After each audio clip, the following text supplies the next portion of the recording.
শোনো, এই যে 25 টাকা সবাই পাবো, সেটা আমরা 5 ভাগে ভাগ করে নেব। তাতে হবে কি, তুমি আমি এ ও সবাই 5 জনে 5 টাকা করে পাবো, বুঝলে? না না, তুমি নিজেকেই ঠকাচ্ছ। যদি পাঁচ না, 25 টাকাকে আমরা 5 ভাগে ভাগ করি, তাহলে আমি এ ও সবাই 14 টাকা করে পাবো।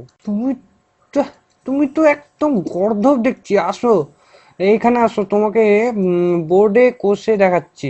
দেখো, এই হলো 25, 25কে ভাগ করলাম 5 দিয়ে, হলো 5।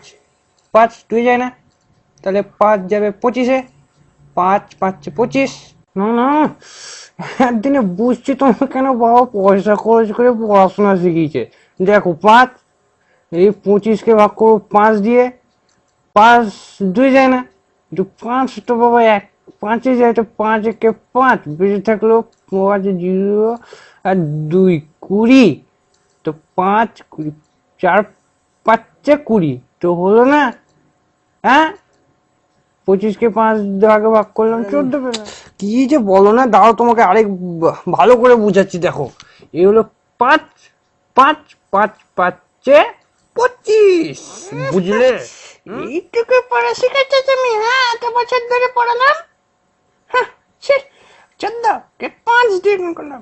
4 5 20, 5 1 5, 20 5 25।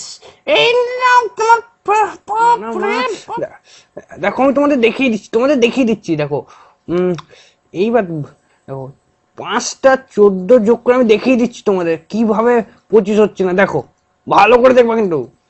5টা 14 আমি যোগ করবো আর 25 হবে না। দেখো, 4 4 8 12 16 20 21 22 23 24 25। তাহলে বুঝলে, বেশি পড়াশোনা করতে হয় না কেন, হ্যাঁ?